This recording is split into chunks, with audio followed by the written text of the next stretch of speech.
Eu tenho uma certa situação que me deixa muito desconfortável.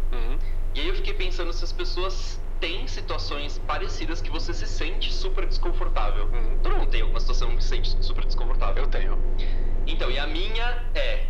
Eu tava aqui subindo o elevador do prédio, e aí antes de entrar no elevador tinham 3 pessoas, e tava um dia meio calor, assim, tava todo mundo meio suado. E aí eu olhei o rosto, sei lá, eram uns héteros, eles estavam meio suados, assim, aí eles não tava de chinelo, com as unhas meio à mostra, assim, eu fiquei meio assim, ai, eu não quero entrar nesse elevador. E aí... Arthur, fala a verdade, você não queria entrar no elevador porque você estava com tesão. Nossa, eu não estava com tesão nenhum. Ali era a situação que eu estava com 0 tesão, inclusive. Era tudo tesão, Fred. Aí eles seguraram a porta, assim, e eu fiquei meio, ai, meu Deus, aí eu tive que entrar e eu fiquei muito desconfortável. Enfim, esse é o meu desconforto e no final você vai me contar o seu desconforto. Então assim, se você quer zoar Igor, se você quer deixar ele desconfortável, vai assistir até o final pra saber qual é o desconforto dele. Eu não vou contar uma situação em que eu tô desconfortável, eu vou contar igual a você uma situação que eu fiquei com tesão, basicamente. Tesão, ok, garota, se liga. Desce desse elevador e vamos começar. Sexo capilar. Eu quero tanto foder o Jake Sully. Isso é uma outra realidade que a gente vai falar muito. E com esses comentários da rede social Letterboxd, a gente começa mais um podcast Tá Calor. De novo, o primeiro e único podcast gravado em elevador. Nesse episódio a gente vai falar do Avatar Fogo e Cinzas, um filme que está bombando com 3.7. 3.7 é bombar ou não é bombar? Ou é bombar no sentido ruim ou é bombar no sentido bom?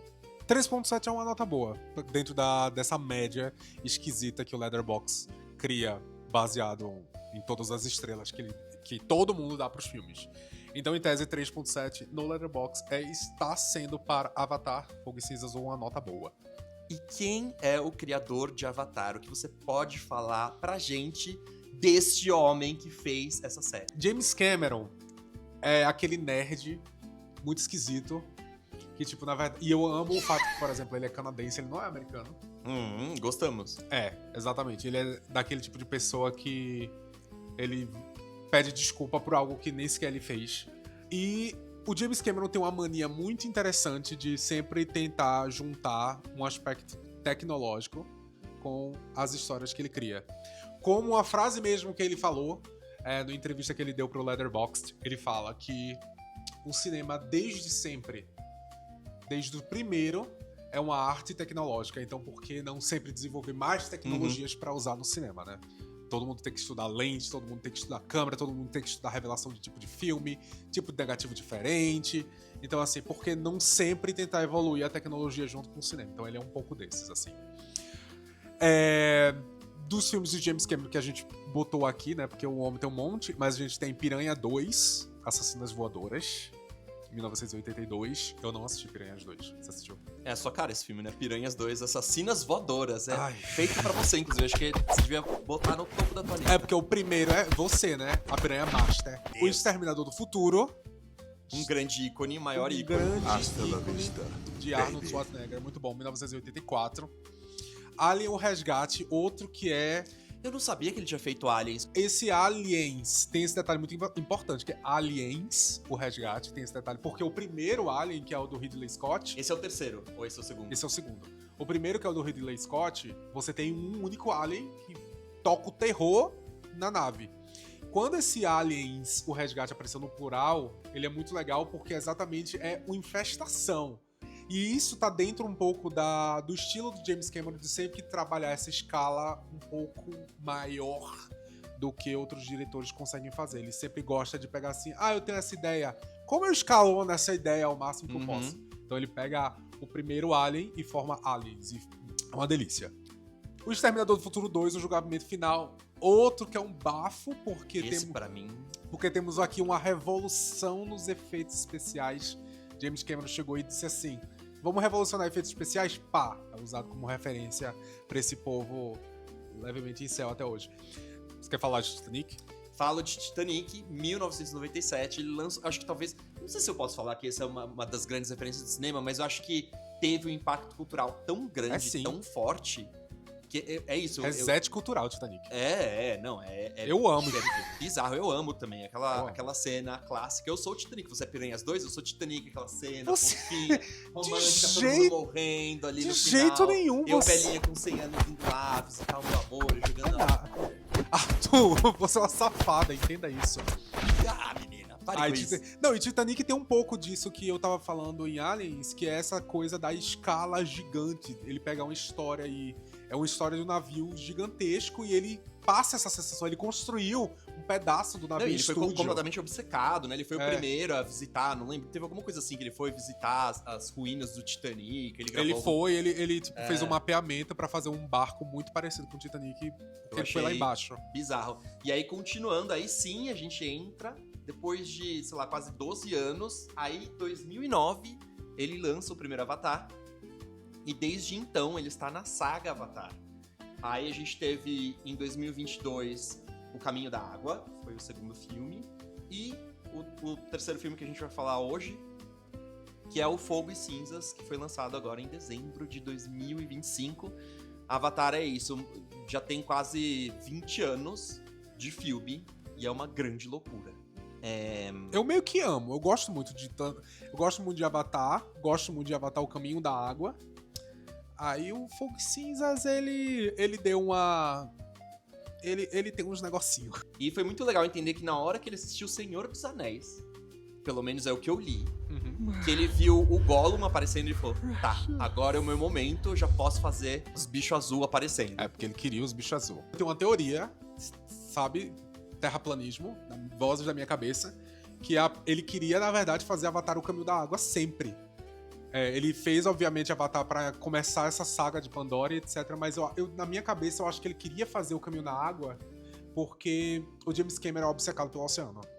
E, inclusive, uma das coisas que eu li sobre a estética do James Cameron, ele gosta muito do azul. E em vários filmes dele, você vê predominância de cores azuis, assim. Ele estudou ecossistema marinho. Na faculdade ele fez biologia marinha também. Então ele tem um pouco dessa obsessão. Ele fez um documentário sobre, supostamente, achar Atlantis. E que ele fazia todo um planejamento de por onde ele poderia nadar dentro do oceano, por onde ele poderia procurar. Ele mapeou, assim, o Atlântico pra tentar achar... E aí você vai vendo outras coisas que ele fez pro Avatar, né? Desde criar o idioma nave que ele criou, ele chamou um linguista pra criar mais de 1000 palavras pra conseguir desenvolver esse idioma. Eu acho isso muito legal e mostra um pouco de como... ele se aprofundou nesse projeto, e é um projeto, isso, que ele já passa mais de 20 anos da vida dele pensando sobre isso. Queria eu ter bilhões na minha conta pra poder passar 12 anos em pensar em fazer um filme sobre criaturas azuis. Eles falam que, enfim, pros atores gravar, ele fez uma piscina, desenvolveu várias tecnologias novas pra conseguir gravar o pessoal debaixo d'água e pra encontrar formas dos atores conseguirem ficar lá sem soltar muita bolha pra não atrapalhar na gravação. E aí, pra evitar o efeito Stranger Things, James Cameron também rodou o 2 e o 3 junto pra evitar que os atores amadurecessem e virassem que nem aquela coisa Chaves, que é o Stranger Things, que todos os atores têm 27 anos e todos estão na escola. E você viu agora que tá rolando isso também com a série do Avatar? Que o Aang deu aquele espichão de adolescente, ele tá muito grande. E aí tá todo mundo assim, cara, Netflix, e agora? E aí, para as pessoas entenderem, você que é um amante amo. de Avatar, conta pra gente brevemente o que é o Avatar 1, Avatar 2, e aí entra um pouquinho no Avatar 3, aí sim, pra explicar a história. Bom. A gente não vai falar spoilers, porque, enfim, acho que o primeiro e o segundo nem tem tanta coisa assim. Eu não acho que também é um filme de grandes reviravoltas. Nem um pouco. Pra ser bem sincero. Então, assim, não é um filme de spoilers, né? Mas, de qualquer jeito, você quer falar pra gente um pouquinho que é Avatar 1, Avatar 2, depois entra no Avatar 3. Eu falo dos filmes de James Cameron, adoro. Então, o primeiro Avatar de 2019, a gente tem Jake Sully, que é um ex-fuzileiro paraplégico, né? Ele, na verdade, ele vai pra Pandora porque o irmão dele, que era o irmão gêmeo dele, entrou no projeto de criação do nave e tal, não sei o que, né? Pra ter o suposto Avatar, que é o que leva o nome. Mas ao invés de o irmão dele, gêmeo, por algum motivo que eu não vou me lembrar agora, ele morre. E aí chamam o Jake Sully como irmãos dele, dizer assim, ok, você é capaz de conectar com a nave dele porque vocês têm um DNA, assim, meio parecido. Então ele aproveita e vai lá. E uma das grandes coisas, né, que o Jake Sully começa a se envolver dentro do universo Avatar é porque ele volta a andar usando a tecnologia do Avatar. E aí ele se envolve com a Neytiri, esse primeiro Avatar, ele tem uma característica que muita gente zoou na época, porque ele é a história da Pocahontas, basicamente, né? É a Pocahontas espacial, basicamente isso. O cara que vem de fora pra esse universo que é na selva e tal, não sei o que, se apaixona pela cultura deles e acaba trocando de lá. A gente tem um primeiro Avatar com esse negócio, né? No final, ele consegue pegar o corpo dele, ele elimina o corpo dele e passa o espírito dele pra dentro do Avatar. Aí no Avatar, o Caminho da Água, a gente tem agora os seres humanos enchendo o saco, né, dos naves um pouco mais. Jake e Neytiri estão casados, fazem uma família, né? Tem vários mini avatares pequenininhos azuis. E uma das características muito legais que a gente pode lembrar desse segundo filme é que os filhos deles são os únicos naves com 5 dedos. Nossa, eu tinha reparado isso no filme. Os naves, eles geralmente têm 4 dedos, mas os filhos da Neytiri com o Jake têm 5. Passado. Aí, no segundo filme, eles percebem que se eles continuarem na floresta, né, que eles são os avatares da floresta, eles são os naves da floresta, né, eles vão... A galera dos seres humanos vão destruir tudo, né, o exército americano vai lá quebrar tudo. Eles se mudam pra esse novo vilarejo nave, que é o vilarejo da galera da água. E é óbvio que rola um problema lá com os seres do mar, que são as baleias, porque o James Cameron queria fazer um filme sobre caça às baleias e como as caças são horrorosas. E aí o grande conflito de Avatar, O Caminho da Água, se dá dentro dessa guerra entre o ser humano caçando baleias, né? Ou os Tulkuns, que o James Cameron faz questão. Inclusive tem uma entrevista que ele fala que no set, quando as pessoas falavam assim, é porque é uma baleia, ele falava, baleia não, um Tulkun. Que não são baleias. E aí termina, a família do Jake Sully fica lá, né? A gente tem a introdução de um personagem que eu detesto, que é o Spider. Ele é introduzido no Caminho da Água, que eu odeio. Detesto. Eu nunca entendi ele meio lá, assim. Faz sentido ele estar lá, porque ele é o único personagem que ele nasce em Pandora, entendeu? Chegamos em Avatar 3, Fogo e Cinzas, onde a família do Jake Sully tá, tipo, muito triste, porque no final do segundo filme a gente tem a morte de um dos filhos dele, o filho mais velho morre. E o Avatar Fogo e Cinzas vem com essa característica de tentar trabalhar o luto da família do Jake Sully e da Neytiri, né? Enquanto uma suposta nova ameaça de uma tribo-nave que ela é mais associada ao fogo começa a aparecer e ao mesmo tempo, obviamente, a gente continua com o Miles Quaritch aparecendo e quebrando, quer fazer o puteiro nos naves e quebrar tudo. É isso, o resumo do Avatar 3, dos 3 Avatar tá aí. E aí, pra gente falar, né, os atores que participam ali, Jake Sully, personagem principal, interpretado pelo Sam Worthington. Eu odeio falar esse sobrenome dele. É horrível, né? Eu, inclusive, é muito americano. Em nenhum momento eu vou tentar falar o nome dele, porque eu tenho medo de pronunciar esse nome. Worthington, sei lá. Não gosto, é não difícil, gosto. É difícil. Aí a gente tem a Neytiri, que é a Zoe Saldanha, que ela, inclusive, falou essa semana que ela começou a gravar Avatar com 28 anos e ela vai terminar com 52. É meio chocante pensar nisso, mas é isso, é a grande visão do James Cameron do filme, então ele realmente tá demorando tudo isso pra ser feito. Aí a gente tem a Doutora Grace, uma outra personagem principal, que é a Sigourney Weaver, e eu acho que a Sigourney Weaver... Esse também não é um nome fácil de falar. Não, eu acho muito Sigourney Weaver. Sigourney Weaver. E eu acho que essa é uma das atrizes que James Cameron gosta muito de trabalhar, né? Sempre que eu for falar o nome dela nesse podcast, eu vou falar Sigourney Weaver. Sigourney Weaver. E aí, eu gosto muito dessa questão, né? É muito claro ver isso, assim, de diretores que trabalham com atores de forma consistente. A Sigourney Weaver tá desde 1980 e bolinhas que ele fez Aliens com ela, né? Ele ama ela e ele ama a Kate Winslet também. Ele ama as duas. Dito isso, esses são os personagens, vamos dizer assim, principais. Vale a pena a gente falar. E o que eu senti de Avatar 3? Eu acho que minha experiência com Avatar seria diferente se eu não tivesse assistido no cinema em IMAX. Com certeza. E isso, pra mim, talvez seja a parte boa do filme, é meio que essa. Eu acho que você entrar no cinema, tá daquele tamanho, com áudio, e eu achei engraçado, né? Porque a gente recebeu o óculos 3D, eu falei, meu Deus, ainda tem alguém usando óculos 3D, mas faz muito sentido dentro do que ele criou ali, é feito pra isso, é feito pra essa experiência. Acho que tem muita gente que zoa, inclusive, o James Cameron por causa disso. É porque o 3D dele é bom, né? É um 3D bom e faz sentido mesmo assistir na tela grande. E tem essa questão de zoarem ele, assim, que não é pra assistir em tela pequena, não é pra assistir no celular, na TV. É pra você ir no cinema. E eu acredito que Avatar seja uma experiência de cinema por isso, assim, sabe? Por mais que O Avatar, inclusive, foi um dos pouquíssimos filmes em que eles usavam a câmera que realmente filmava duas imagens diferentes, né? Porque é assim que o 3D fake do cinema funciona.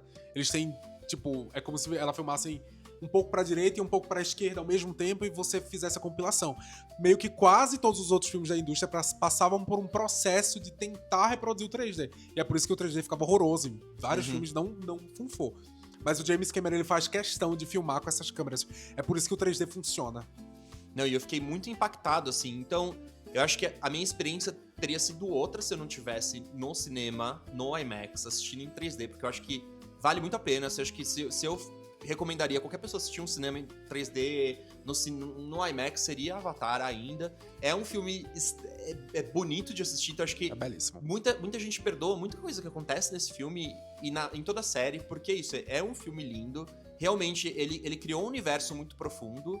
Às vezes o roteiro, ele pode pecar um pouco por soar muito básico, é isso. É mais uma história de defesa de natureza, de alienígenas. Então, assim, ele realmente não traz coisas muito novas, mas o universo que é criado é tão profundo e é realmente tão bonito que isso acaba impactando a experiência. Então, eu achei... Isso, pra mim, é o ponto positivo. Eu acho que de ponto negativo, a principal coisa que se destaca pra mim, logo de cara... Basicamente, não é. Pra mim teve o Avatar 1, teve o Avatar 2 sobre água e teve o Avatar 3 sobre água também. Então, assim, ele meio que... Eu não sei muito bem o que aconteceu, assim, porque ele basicamente é como se fosse uma continuação do segundo filme e as coisas meio que se repetem. Nossa, eles se repetem muito. Então Parece assim, a mesma coisa. Então é isso. São as mesmas criaturas que aparecem, é meio que a mesma situação deles indo lá caçando baleia, que não é baleia, é tupuna. É Então, isso.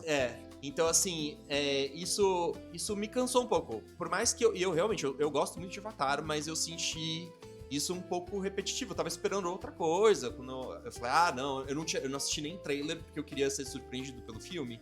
E eu acho que quando eu cheguei lá, era mais oceano e era mais água. E não tinha a presença do que eu esperava. Ele não introduziu nada novo. Ele introduziu é como se tivesse uma tribo nova dentro daquele mesmo ecossistema que ele já apresentou no segundo, assim. Então eu fiquei meio... E é muito louco, porque isso foi uma coisa... É como se o próprio James Cameron tivesse criado um problema que é... Se você tá me apresentando um Avatar, você vai me apresentar uma coisa nova, né? A gente não assiste Avatar como se a gente assistisse um filme da Marvel que a gente sabe como vai terminar e começar e como é a estrutura. A gente assiste Avatar pensando assim, cara, o que é que ele vai adicionar de novo nisso aqui? E esse filme, eu fico triste. Enfim, essa é a minha opinião sobre o Avatar 3. E aí agora que você não tem opinião, tava esperando a minha pra falar a sua, vai, conte aí. Ó, deixa eu te falar uma coisa. É foda porque, assim, eu acho que o que você falou é exatamente o resumo de todo o problema de Avatar, né? Porque é isso, ele reciclou. Eu, inclusive, quando tava assim lá pelo meio do filme, eu tava pensando assim, cara... Na minha cabeça eu tava assim, cara, será que o James Cameron em algum momento desistiu da série Avatar? Ele tava cansado? Ele não aguenta mais, assim? E aí eu fui assistir várias entrevistas dele pra ver o que ele tava falando sobre o filme. Ele não parece uma pessoa cansada, não. O que me deixou um pouco esquisito. Eu vi outras coisas que diz que parece que ele tá um pouco mais reticente em relação a essa saga. Que parece que, inclusive, ele tinha planejado 5 filmes, porém, depois do segundo, ele disse assim... Talvez, vamos ver o que vai ser do terceiro pra pensar se vai ter um quarto e quinto. E aí agora, eu já tenho entrevista com ele dizendo que esse terceiro foi como se fosse um encerramento de uma saga e o quarto e o quinto seriam uma coisa nova. Eu senti ele falou que em algum momento quer envelhecer, ou que ia passar 8 anos depois. Que assim, eu sinto que parece que ele não tá mais muito afim desses filmes não. E por conta disso, por exemplo... E por conta disso, eu sinto que ele pecou loucamente no design de produção, que era uma das coisas mais impressionantes, assim, Avatar. Em Avatar a gente sempre tem essa coisa que é o que você estava comentando. Essa coisa de... o que a gente vai ver nesse primeiro Avatar? Ele tá introduzindo pra gente um planeta novo, com pedra flutuante, com dragões novos, com insetos esquisitíssimos dentro de um bioma de floresta. E aí do 2 é o da água, a gente tem naves que evoluíram naquele ambiente, que desenvolvem características biológicas específicas para sobreviver daquele ambiente, como eles se relacionam com aqueles seres do mar. A gente tem a introdução de seres do mar. Tipo, a gente tem, sabe, seres específicos daqueles lugares, assim. Então a gente meio que espera que um filme de Avatar 3 que tem fogo no título vai introduzir pra gente num novo universo. E meio que esse filme não faz isso, né? Ele simplesmente bebe do segundo inteiro, ainda pega uns aspectos do roteiro do primeiro, que é aquele final... Opa, será que que é um dos momentos do final, que eu não vou dar spoiler, mas ele ainda rouba um pedaço do roteiro. E o mais louco é que eu tava assistindo uma entrevista com ele, aí uma entrevista que ele deu pra Letterboxd, pro próprio Letterboxd, e que ele diz que aquele detalhe do final, que é uma coisa que ele puxa do primeiro, nem tava no roteiro, e ele pensou assim, no final, ele tava...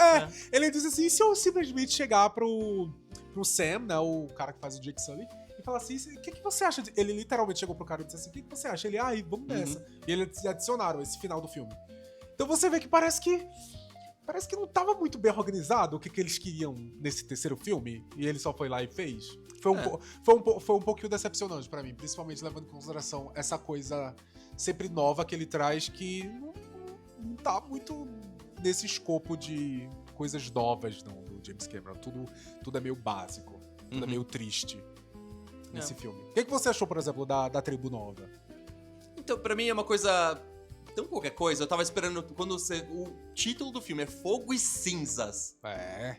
E aí, o máximo de fogo que aparece, sei lá, é 3 cenas da menina com os dedos de fogo, ou é com um lança-chama, mas assim, não tem fogo no filme. Então, assim, o que eu acho dessa nova tribo, legal, eles entraram lá de novo como um coadjuvante, mas não adiciona meio que nada, assim. Não, e eles entram como coadjuvante, eles são levados a cada vez mais coadjuvantes até uma hora que eles somem na narrativa. Eles somem, isso. Eles não fazem mais tanta diferença no final. Então assim, é por isso, assim, eu senti que ele trouxe esse elemento novo, mas esse elemento novo, ele vira um subplot. Por exemplo, essa coisa que eu tava falando da característica dos biomas e dos tipos de avatar, por exemplo, você percebe que no primeiro e no segundo, todos os avatares não, né? Todos os naves, eles têm as características deles completas, né?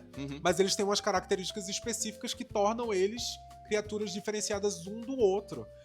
E você vê que, assim, tirando a Varangue, todos os outros avatares da Tribo do Fogo, eles são iguais, assim. Eles são como se fossem um grande capangas dela, e é meio que... É muito pobre, porque você vê que eles só estão ali pra, sei lá, levar uma flechada, vários morrem, e todos eles morrem sem você nem liga, porque todos eles são iguais.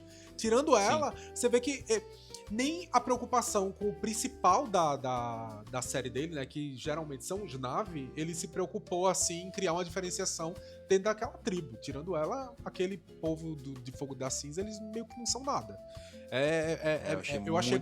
Eu achei bem triste. Nossa, chegou uma hora que eu queria muito bater em todas aquelas crianças. Eu acho elas muito desrespeitosas, assim. Eu queria dar um tapa em cada uma. Elas são bem respeitosas, né, com a cultura dos Na'vi, é bem doido. Nossa, muito, e eles são Na'vi, sabe? E ao mesmo tempo eu fico meio assim, gente, sabe? Meio desrespeitoso demais, assim. E eu acho que isso até foge um pouco do tom. E eu entendo que são adolescentes e que eles estão vivendo, mas... sabe, são naves, então assim, eles vivem, respiram aquela cultura, eles não respeitam nada e ninguém o tempo inteiro. Eu entendo até o Spider, que ok, é um humano, mas por exemplo, ele foi criado junto com os naves, então ele deveria ter o mesmo respeito. E eu sinto que estou um pouco de todo o resto, assim, eu olhava aquelas crianças mimadas daquele jeito, não tem nem um celular, não tem nem um joguinho pra ficar jogando o tempo inteiro, que são mimados desse jeito. Dá vontade de botar um tablet na mão deles, né, com Candy Crush, assim, o Temple Run e... Galera, fica aí enquanto a gente guerreia. Isso me irrita, acho uma parte que me irritou um pouco, assim, toda essa parte dessas crianças, todas me irritavam. Eu ficava bem irritado, assim, porque destoava muito, enquanto tava todo mundo lá, precisamos salvar, não sei o quê, o mundo e a natureza e as baleias e, sei lá, as crianças estavam meio, tipo, eu não vou fazer isso não, sabe? Eu ficava assim, eu não vou ficar aqui não, vou pegar essa arma e dar tiro. E eu ficava assim, que isso? Tipo, pronto, essa parte dessas crianças cara, é um problema muito grande no roteiro desse filme. E aí, ok, eu vou dar um alerta de spoiler. Posso dar um alerta de spoiler? Dá um alerta de spoiler. Vou dar um alerta de spoiler, galera. Eu não vou falar um major spoiler, mas eu vou falar um spoilerzinho, tá?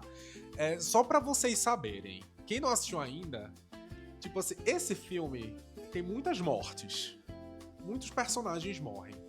E assim, eu senti nesse filme, eu não sei se você sentiu isso, Arthur, mas você conhece o conceito igual que a internet adora criar essas coisas, né? Mas tem um conceito que a internet criou que se chama Deus Ex Mortem. Você conhece esse conceito? Eu já ouvi falar, tô Ou pensando você nele. já escutou falar do Deus Ex Machina? Já. O Deus Ex Machina você escutou falar, né? O Deus Ex Machina é aquele conceito de, tipo, algum personagem que aparece pra explicar tudo, que é baseado num conceito da tragédia grega, né? Um personagem que aparece e diz, fulano morreu, ciclano morreu, né? A gente tem vários filmes que um personagem chega e diz assim, gente, é o seguinte, a história é sobre isso. A internet criou o Deus Ex Mortem, que tem um termo mais sério dentro das estruturas do roteiro, que diz que é a morte com conveniência narrativa. Que é basicamente quando a gente cria um núcleo, ou vários núcleos, a gente não sabe o que fazer com esses núcleos, o que é que a gente faz? Mata eles. Mata todo mundo. A gente não quer lidar com essas pessoas, a gente criou eles, a gente tá assim, cara, o que a gente faz com esse povo? E a gente vai e mata esses personagens. Eu trouxe esse negócio porque, além de ter nesse filme, eu acho muito legal essa informação, porque isso aconteceu numa novela brasileira. Menino, a nossa cultura brasileira já fez isso e eu adoro que a gente já fez isso. E poucas pessoas lembram disso. Você sabe onde isso aconteceu? Eu não sou noveleiro, né? Que novela foi? Qual? Dessas últimas aí? Não, uma novela muito antiga. Você lembra da novela Torre de Babel? Ah, sei qual que é, mas eu sei saber. Mas não... A Torre de assisti, Babel não. foi uma novela que era sobre vários núcleos que giravam todos dentro de um shopping. E aí teve vários desses núcleos que eles não funcionaram muito bem, teve uns que deram muito problema, inclusive porque o Brasil nessa época era muito homofóbico. Tem um casal de sapatão, né? Tem um casal de lésbicas que as pessoas não queriam continuar assistindo Imagina eles elas. tacando uma bomba no shopping assim. Né? Foi exatamente isso que aconteceu! Desde o início da novela, a ideia era que o shopping fosse destruído e que o segredo da novela seria quem explodiu o shopping. Só que eram tantos núcleos que eles não sabiam mais como lidar com aqueles núcleos, que os núcleos que não faziam mais sentido e que eles não queriam mais saber, eles deixaram no shopping durante a explosão. E isso foi o primeiro exemplo de morte por conveniência narrativa que a gente teve em massa no Brasil. Foi a explosão da Torre de Babel, da novela Torre de Babel, a explosão do shopping. E aí eu gosto porque quando os personagens começaram a morrer durante o filme, assim, a rodo, eu só pensava, Torre de Babel. Porque ele não quer lidar com nenhum desses personagens no futuro. Se vier um Avatar 4 e 5, ele não quer lidar com isso. Então ele tá matando todo mundo. E eles morrem e você não sente nada. Não, isso não se importa nada. Por exemplo, tem o filme começa com um grande luto. E ao mesmo tempo isso pra mim é um enorme furo de roteiro, porque na religiosidade, eles vão lá, se conectam com... Eles supostamente têm contato com eles o tempo inteiro, né? Então assim, me soa estranho, sabe? Porque parece muito uma culpa meio católica cristã e uma aflição, sendo que você entende que todo mundo é parte de tudo e que tudo volta pro tudo. E eles literalmente têm acesso a essas pessoas mortas então, o tempo assim, inteiro. Então eles vão lá, se conectam com a árvore, beleza, tá ali tomando um cafezinho, sabe? E ainda assim as pessoas ficam tipo, ai meu Deus, com uma angústia, e ela sofre. E ao mesmo tempo depois ele vai matando todo mundo e depois mostra de novo, né? Não, gente, tá tudo bem porque só se conectar. E aí voltou, os espíritos voltaram, eles vão lá, e aí, sabe? Isso me incomoda, eu acho que é meio que um furo de roteiro, pensando na cultura do negócio. E desde o começo do filme isso tava me incomodando muito, assim, sabe? Esse luto, porque eu achei um luto muito cristão pra um rolê que não é outra filosofia. Porque não funciona, tanto no segundo quanto no terceiro, essas mortes não funcionam. É uma conveniência muito tipo, beleza, não é algo que te impacta. É só ele eliminando só ele eliminando o personagem que ele botou ali. Entendeu? E os personagens sentirem uma dor excruciante. Ai, minha alma. Sendo que você pode ver a alma dessa pessoa a qualquer minuto. Isso me incomoda um pouco muito, assim. Então, mais uma pra falar de Avatar. Que mais? Vai. Eu queria falar um easter egg, que eu não sei se todo mundo vai pegar. Então, se você chegou até aqui e você ainda não assistiu, esse easter egg não é necessariamente um spoiler. ele foi necessariamente conversado com a Sigourney Weaver antes dele acontecer.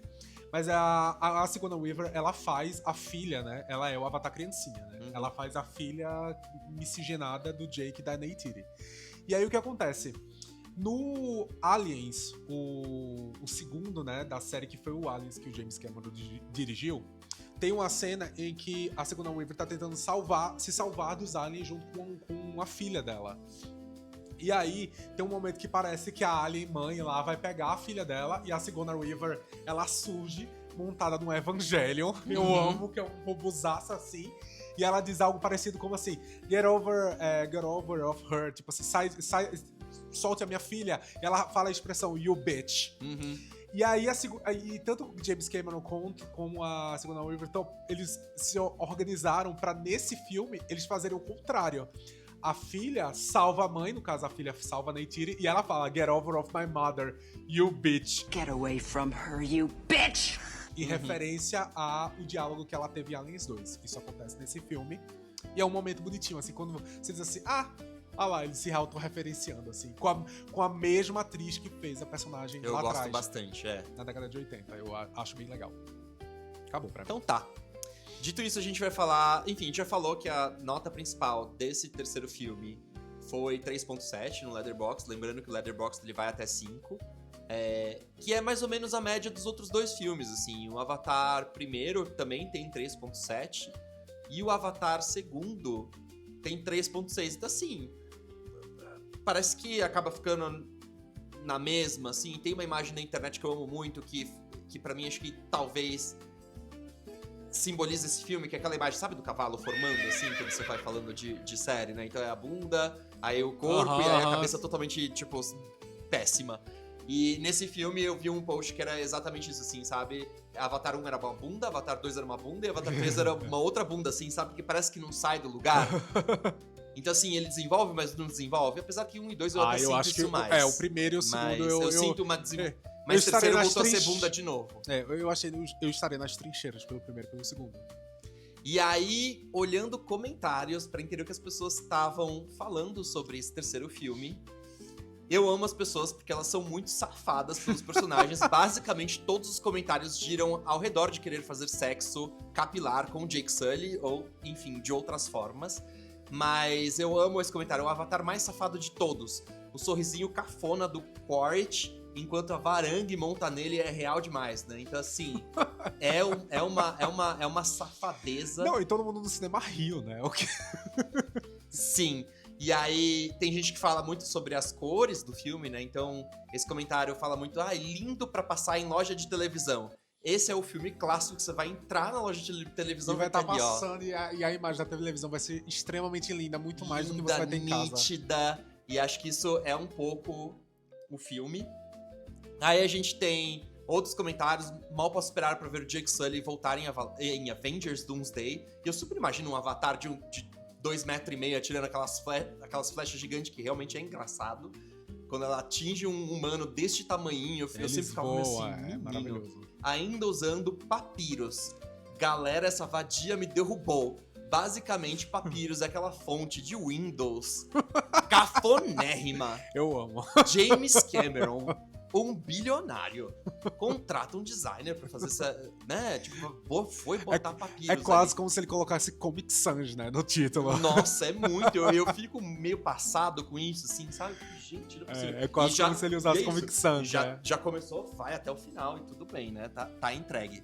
Dito isso, a minha nota pra esse filme foi 3. O que eu acho que, de novo, é uma nota boa. Eu acho que realmente não acontece nada de novo ali. E eu acho que minha nota seria menor se eu tivesse assistido na TV aqui direto em casa, porque eu acho que eu não teria tanto impacto visual. Eu acho que esse filme é muito mais sobre o impacto visual que ele gera e às vezes não tanto sobre a história, eu sinto isso. E eu sinto que ele agrada uma gama muito grande da população, porque exatamente por isso, assim, mas as pessoas se importam com história, roteiro. Se for bonito, se tiver uns fogo de artifício, a galera vai gostar, sabe? O James Cameron, ele literalmente admitiu numa entrevista que a história dele é pra ser palatável pra muita gente, a ponto de, tipo assim, sei lá, um adolescente de 13 anos assistir e gostar, sabe? É isso, é um filme de massa, eu acho que ele entrega pra isso e eu acho que ele é belíssimo, Ele meio que assim. tá aí pra isso, assim. E a sua nota? Eu dei 2,5, mas eu tô, assim, pensando em baixar pra 2. Nossa! Porque meio que quase tudo que eu penso sobre o filme, eu acabo indo pra um lugar de, tipo assim, esse filme não tá tão legal, sabe? É difícil demais. Eu acho que quando você... Esse filme tem um problema da existência do segundo, sabe? Se o segundo não existisse, ele seria bem melhor. Mas como o segundo existe e ele é igual, pra mim é um problema.